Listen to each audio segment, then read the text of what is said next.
তো এপিসোড 9 এর শুরুতে দেখি ইউজু গাড়িতে বসে উশুর ওই কথা ভাবছে যে ওই নাম্বার ক্যালকুলেশন করলে কেন মারা যায়, আর এটা নিয়ে ইউজু অনেক কনফিউজড। তো উশু বলে কি হয়েছে, ইউজু বলে মানে আমি ভাবছিলাম যে পাইথাগোরাস কে আর কেন স্টুডেন্টদের মারে। তো উশু বলে তুমি জানতে চাও, তাহলে শুনো, পাইথাগোরাস তখন ছোট ছিল। এরপর আমাদের অতীতে দেখানো হয় পাইথাগোরাসকে, যেটা আসলে উশু আর তার স্টুডেন্ট ছিল ইউজু। তো ইউজু যখন বিশাল বড় বড় নাম্বার ক্যালকুলেশন করে ফেলছিল তখন পাইথাগোরাস মানে উশু ভীষণ জেলাসি হয়ে গিয়েছিল, আর শেষে তার স্টুডেন্ট মানে ইউজুকে সে মেরে ফেলে। আর এসব শুনে বর্তমানের ইউজু ভয় পেয়ে যায়। সে ভাবতে থাকে সব ম্যাথ জিনিয়াস কি পাগল হয় নাকি। তারপর সোজা হয়ে বসে আর বলে তাহলে উশু ছাড়ো পাগল। তো যাই হোক, তোমাদেরকে ঈদ মোবারক। তোমাদের ঈদ কেমন কাটলো কমেন্টে জানিও। আর আমি দুঃখিত, আসলে ঈদের সময় ভিডিও আপলোড করতে পারি নাই। আমি জানি তোমরা অনেক আমার উপরে রেগে আসো, বাট করার কিছু নাই। ঈদের সময় একটু বিজি ছিলাম, একটু ব্যস্ত ছিলাম, যে কারণে ভিডিও আপলোড করতে পারি নাই। তো এখন থেকে যদি সবকিছু ঠিকঠাক থাকে তাহলে আজকে থেকে আবারও রেগুলার ভিডিও আপলোড হবে। আর তোমরা যেটা করবা, ভিডিওগুলো সম্পূর্ণ দেখবা, ভিডিওতে লাইক করবা আর বেশি বেশি কমেন্ট করবা, তাহলে আমাদের ভিডিওগুলো আরো মানুষের কাছে পৌঁছাবে। আর বেশি মানুষের কাছে পৌঁছালে আমি শামীম বেশি বেশি ভিডিও বানাবো, তোমাদেরকে এন্টারটেনমেন্ট করবো। তো চলো আবার স্টোরিতে ব্যাক করা যাক। তো দৃশ্যের পরিবর্তন হয় যখন দেখানো হয় দুইজন হাঁটতে হাঁটতে প্রায় বাড়ির কাছে পৌঁছে যায়। তখন হঠাৎ করে ইউজুর কাছে উশুকে খুব হ্যান্ডসাম লাগতে শুরু করে। তাই উশুকে দেখতে দেখতে হাঁটার সময় সে হঠাৎ করে হোঁচট খেয়ে নিচে পড়ে যায় আর উঠতে উঠতে বলতে থাকে আমি তো একদম আমার নিজের ইজ্জত শেষ করে ফেললাম। ইউজু এসব ভাবতে ভাবতে মুখ ভাঙাতে থাকে। এরপর যখন সে বাড়িতে ফিরে আসে তখন তার মা আবারও তাকে কনস্টিপেশনের জন্য খোঁচা দিতে থাকে। তিনি বলেন তুমি বাসায় ফিরছো, এখন সোজা ওয়াশরুমে যাও। আসলে তুমি যখনই বাসায় আসবে সর্বপ্রথম ওয়াশরুমে যাবে। ইউজু তখন বলে মা আমি কি ছোট বাচ্চা নাকি যে তোমার কোলে আমি হাগু করে দিচ্ছি। তখন তার মা বলে হ্যাঁ আমি জানি তুমি আমার কোলে হাগু করতেছো না, এই জন্যই তো আমাকে খেয়াল রাখতে হবে যে তুমি প্রতিদিন ওয়াশরুমে যাইতেছো কিনা। এরপর ইউজু না করতে থাকে, বলে মা এইসবের কোনো দরকার নাই, আমার যখন হাগু পাবে আমি তখন ওয়াশরুমে যাব। ইউজুর মা বলে আমাকে তোমার স্যারকে থ্যাঙ্কস বলা উচিত, কিন্তু ইউজু বলে আমি তো তাকে অনেকবার থ্যাঙ্কস বলছি, তোমাকে বলার দরকার নাই। তখন তার মা বলে মনে হচ্ছে তুমি তোমার টিচারের খুব কাছের হয়ে গেছো, নিশ্চয়ই উনি খুব রাগী আর খারাপ মানুষ। ইউজু তাড়াতাড়ি বলে না না উনি খারাপ না, হ্যাঁ একটু চাইল্ডিশ কিন্তু মনের দিক দিয়ে খুবই ভালো। তো এরপরই তার মনে পড়ে যায় এসব কথা তো আগে ডংজু উশুর ব্যাপারে বলেছিল, আর এখন আমিও একই কথা বলতেছি যেন আমি উশুর পক্ষ নিচ্ছি। তো এইসব ভাবতে ভাবতে তার হাগু পাই। তাই সে ওয়াশরুমে গিয়ে অবাক হয়ে বলতে থাকে আমার আসলে কি হয়েছে যে টিচারকে আমি সব থেকে অপছন্দ করতাম আজ আমি তারই প্রশংসা করতেছি। শুধু কি এই জন্যই কারণ সে আমাকে বলেছিল সে আমাকে বুঝতে চায়, শুধু এই একটা ছোট কথাই আমার মন গলে গেল।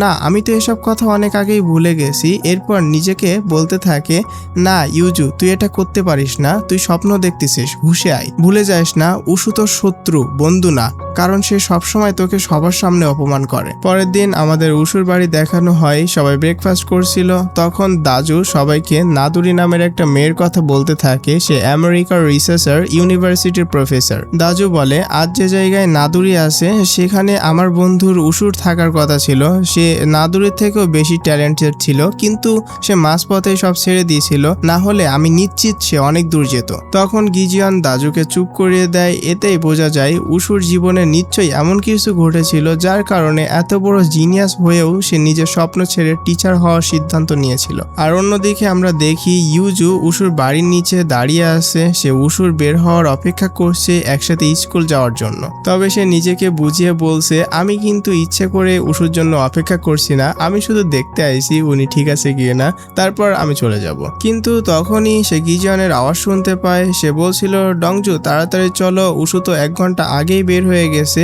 আর এটা শুনে ইউজু থমকে যায়। এরপর ক্লাসে দেখানো হয় উশু ক্লাস নিচ্ছে, আর ইউজু ভাবছে হঠাৎ কেন ওনার সবকিছু আমার এত ভালো লাগছে, আমি যেন অজান্তেই তার দিকে আকৃষ্ট হচ্ছি। এরপর উশু যখন পানি খেতে থাকে তখন ইউজু মনে মনে বলতে থাকে ও পানি খাওয়াতেও ওনাকে এত কুল লাগছে, আর যেভাবে পেনটা আঙুলে ঘোরাচ্ছে যেন আজ উনি আমাকে পুরো পাগল বানিয়ে ছাড়বে। আর বলে আমি ওনার প্রতি আকৃষ্ট হয়ে যাচ্ছি, আমার চোখই সরছে না। এরপর সে নিজেকে সামলানোর চেষ্টা করে ইউজু হুঁশে আয়, এটা তো শত্রু, তুই এর জন্য এমন ফিল করতে পারিস না। এরপর সিন কাট হয়, ইউজু গোয়াকে নিয়ে বসে বলে তোকে একটা কথা বলতে চাই, আমি ভীষণ চিন্তায় আছি। এরপর বলতে শুরু করে তুই জানিস আমি নভেল লিখতে কত পছন্দ করি, এমনকি আমার নভেলের সব ক্যারেক্টারকেও আমি খুব ভালোবাসি, কিন্তু এখন জানি না কেন আমি একটা ক্যারেক্টারকে নিয়ে একটু বেশিই ভাবছি, সে আমাকে একদম পাগল করে দিচ্ছে। আর আমি যখনই তার কথা ভাবি তখনই আমার রাগ হয়। তাহলে এর মানে কি? তখন গোয়া বলে এটাই তো হচ্ছে ভালোবাসার শুরু। আর এটা শুনে ইউজু অবাক হয়ে যায়, না না এমন কিছুই না। তখন গোয়া বোঝায়, শোন, ভালোবাসাটা এমন ভাবেই শুরু হয়, তাই তো তুই বারবার ওই একজন মানুষকেই ভাবছিস। ইউজু বলে, কিন্তু আমি তো তাকে ভালোবাসতে পারি না, এটা অসম্ভব। তখন গোয়া জিজ্ঞাসা করে, কেন অসম্ভব? তুই কি পিটি টিচারকে পছন্দ করতে পারিস না? এটা শুনে ইউজু একদম চুপ হয়ে যায়। কি, পিটি টিচার? গোয়া বলে, হ্যাঁ আমি জানি তোর পিটি টিচারের উপরে ক্রাশ আছে, আর দেখ তুই যদি তাকে মিস করিস সেটা একদম নর্মাল। কিন্তু ইউজু গভীর নিঃশ্বাস ফেলে বলে, স্যার তো তুই আমার কথা ভুল বুঝতেছিস, আমি ওর কথা বলিনি। এরপর দুজন ক্লাসে যাওয়ার সময় জেনির সাথে দেখা হয়। সে জানায় স্কুল থেকে তাকে কোরিয়ার বিভিন্ন জায়গায় ঘুরতে পাঠানো হবে। এটা শুনে ওরা দুইজন খুব খুশি হয় আর বলে ভালোভাবে এনজয় করো। এরপর লাইব্রেরিতে গিয়ে গোয়া ডংজুর লেখা কবিতাগুলো খুব যত্ন করে পড়তে থাকে, আর এই সব কিছু ইউজু লক্ষ্য করে। কিন্তু হঠাৎ গোয়ার মনে পড়ে যায় ইউজু আর ডংজু একদিন একসাথে হাসতে হাসতে কথা বলছিল। এতে গোয়ার মন ভেঙে যায়, আর সকালে ইউজুর কথাগুলো তার মনে পড়ে যায়। ইউজু বলেছিল কেউ একজন তার মনে বারবার আসতেছে। তখন গোয়ার মনে হতে থাকে ইউজু হয়তো ডংজুকেই পছন্দ করতে শুরু করেছে। এতে সে আরো বেশি কষ্ট পায়। এরপর ইউজু গোয়ার কাছে এসে জিজ্ঞাসা করে, তুই ডংজু স্যারের সাথে কথা বলতে গেলি না কেন? তখন গোয়া জিজ্ঞাসা করে, তোমরা কি এখন অনেক ক্লোজ হয়ে গেছো? ইউজু উত্তর দেয়, না তেমন কিছু না, আমি তো শুধু আমার কবিতার ফিডব্যাক নিতে গিয়েছিলাম। এটা বলে ইউজু নিজের কাজে ব্যস্ত হয়ে যায়, কিন্তু গোয়া এখনো চুপচাপ মন খারাপ করে বসে থাকে। আর অন্যদিকে ইউজু বাড়িতে উশুর কথাই ভাবতে থাকে, কিভাবে ওনার তীক্ষ্ণ কথাতেও আমি ভালোবাসা দেখতে পাচ্ছি, জানি না কেন, কিন্তু উশু স্যারকে নিয়ে ভাবতে আমার ভালোই লাগে। এরপর সে নিজের নভেলের এপিসোড 6 লিখতে শুরু করে। সেখানে দেখা যায় উশুর সুপার রিচ মাদার, যিনি আর কেউ নয় স্কুলের প্রিন্সিপাল, আর সে উশুর উপরে অনেক রেগে আছেন। তিনি বলেন, তুমি একটা ছেলেকে কিভাবে পছন্দ করতে পারো? তুমি তো এখনো আমাদের কোম্পানিও সামলাতে পারোনি। তখন উশু জিজ্ঞাসা করে, আপনাকে এসব কে বলছে? তখন দাজু সামনে এসে বলে, আমি বলছি তোমাদের এসব অবৈধ সম্পর্কের কথা। উশু বলে, ওহ তাহলে তুই সেই আগুন লাগানো লোক, আর তুই সেই মানুষ যে ডংজুর পেছনেও লেগে আছিস। আমি বুঝি না সবাই কেন আমার বয়ফ্রেন্ড ডংজুকে আমার কাছ থেকে ছিনিয়ে নিতে চায়। তখন দাজু বলে, ডংজু শুরু থেকেই আমারই ছিল। আমরা একসাথে যখন স্কুলে পড়তাম সে আমার জোকসে হাসতো, তার চোখই বলে দিত সে আমাকে কতটা পছন্দ করে, কিন্তু তুই তাকে আমার কাছ থেকে এখন কেড়ে নিয়েছিস। উশু বলে, না এটা সত্যি না, সে তোকে শুধু বন্ধুই ভাবে, আর যদি তুই আবারও আমার ডংজুকে নিয়ে বাজে কথা বলিস তাহলে তোর জিহ্বা টেনে ছিঁড়ে ফেলবো। দাজু হেসে দেয়। তখন উশু তাকে ধাক্কা দিয়ে সামনে এগোতে থাকে। ঠিক তখনই প্রিন্সিপাল গার্ডদেরকে ডেকে উশুকে আটকাতে বলে, কিন্তু উশু খুব সহজেই সবাইকে মারতে শুরু করে, কারণ তাকে ডংজুকে বাঁচাতে যেতে হবে, কারণ তার মা কিছু লোক পাঠিয়েছিল ডংজুকে ধরে আনার জন্য। সবাইকে মারার পর উশু সেখান থেকে চলে যায়। এরপর ডংজুকে দেখানো হয় তার সামনে একটা গাড়ি এসে থামে, অনেক লোকজন বের হয়ে আসে তাকে কিডন্যাপ করার জন্য। ডংজু ভয়ে কাঁপতে থাকে, সে মাটিতে পড়ে যায়। তার মনে শুধু উশুকেই ডাকছিল, আর ঠিক তখনই ফুল অ্যাকশনের সাথে এন্ট্রি হয় উশুর। সবাই তাকিয়ে থাকে, উশু একদম স্টাইলের সাথে সবাইকে মারতে শুরু করে যেন সিনেমার হিরো। আর আসলেই তো ভাই সিনেমার হিরোই। তো এরপর সে ঘুরে ডংজুর কাছে আসে, ভালোবাসা নিয়ে তার মুখ ধরে বলে, আমি তোমাকে কতবার বলছি রাতে একা বের হবে না, তুমি কি ছোট বাচ্চা যে আমার কথা তুমি বুঝো না? তোমার যদি কিছু হয়ে যেত তাহলে? কিন্তু ডংজু খুব শান্তভাবে উশুর দিকে তাকিয়ে থাকে। আর ঠিক তখনই ডংজুর জায়গায় ইউজু নিজেকে কল্পনা করতে শুরু করে। সে ভালোবাসা নিয়ে উশুর দিকে তাকায়, এমনকি তার হার্টবিটও বেড়ে যায়, আর বলে, আমার প্রাণ, উশু আমাকে বাঁচিয়েছে। কিন্তু হঠাৎই সে বাস্তবে ফিরে এসে বলে, আমি এসব কি ভাবছিলাম? ডংজুর জায়গায় আমি নিজেকে কেন দেখলাম? তাহলে কি সত্যি আমি উশুকে ভালোবেসে ফেলছি? না, এটা হতে পারে না। আর এইসব ভাবতে ভাবতে সে ভীষণ অস্থির হয়ে পড়ে। আর অন্যদিকে উশু নিজের বাড়িতেই ছিল। তখন তার সে প্রফেসর বান্ধবী নাদুরির মেসেজ আসে। সে লিখেছিল, অনেকদিন পর কোরিয়ায় ফিরছি, চলো দেখা করি। মেসেজটা দেখে উশু কিছু ভাবতে থাকে। এর পরের দিন সিনে দেখানো হয় গোয়া কোথায় যাচ্ছিল। ঠিক তখন আবারও সে ইউজুকে ডংজুর সাথে হাসতে হাসতে কথা বলতে দেখে। সে এতে আবারও কষ্ট পায়, এবার তো রাগও হয়ে যায়, আর বলে, মনে হচ্ছে আমার বেস্ট ফ্রেন্ড ইউজুই আমার ভালোবাসা কেড়ে নিয়েছে। তাই সে ইউজুকে বাইরে ডেকে সব বলে দেয়। যায় তুই আসলে কি করছিস, তুই তো জানিস আমি ডংজো স্যারকে কতটা পছন্দ করি। ইউজু বোঝানোর চেষ্টা করে না তুই সব ভুল বুঝতেছিস, আমি শুধু। কিন্তু গোয়া বাধা দিয়ে বলে সেদিন তুই যা বলছিলি সেটা কি ডংজো স্যার ছিল না? ইউজু অবাক হয়ে যায়, না আমি ওনার কথা বলিনি।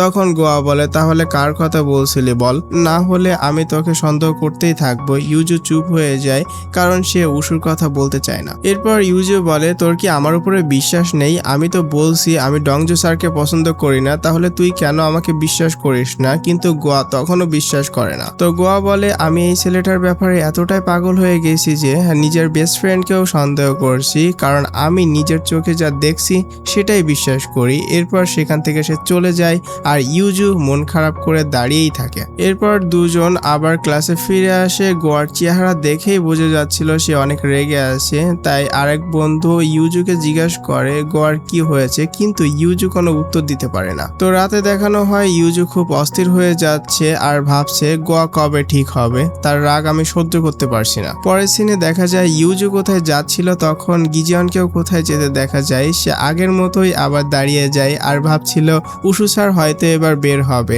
তারপর নিজেকেই বকা দেয়, ইউজু তুই কি পাগল, তোর উশু স্যারকে নিয়ে ভাবা উচিত না। কিন্তু এরপর যখন সে একটা ক্যাফেতে বসে বই পড়ছিল তখন বাইরে পড়তে থাকা তুষার দেখে তার গোয়ার কথা মনে পড়ে যায় আর ভাবতে থাকে প্রথম ভালোবাসা ঠিক তুষারের মতো, আর তার নিজের ক্রাশকে দেখলেও তার প্রতি মায়া লাগে। আর এটা মনে পড়তে ইউজু অবাক হয়ে যায়, না না এটা আমি করতে পারি না। এরপর রাগ করে বলতে থাকে আমি বিশ্বাসই করতে পারছি না আমার প্রথম ভালোবাসা পিটি টিচার না বরং উশু স্যার, এই কারণেই আমি ওনার কথা মাথা থেকে বের করতে পারছি না। ঠিক তখনই তাকে অর্ডার নেওয়ার জন্য ডাকা হয়। তো ইউজু যায় আর কোল্ড কফি নিয়ে নিজের সিটে ফিরে আসে আর এসেই সে অবাক হয়ে যায় কারণ তার ঠিক সামনেই বসে আছে উশু। তখন সে অবাক হয়ে বলে এটা কিভাবে সম্ভব, উনি এখানে কি করতেছে, এটা কি কাকতালীয়? এরপর সে লক্ষ্য করে উশুর কাছেও ঠিক এরকম একটা কোল্ড কফি আছে। হঠাৎ এতে সে আরো খুশি হয়ে যায় আর ইউজু বলে তার মানে আমাদের পছন্দ একই, মনে হচ্ছে উপরওয়ালা আমাদের দুইজনকে এমন ভাবেই তৈরি করেছেন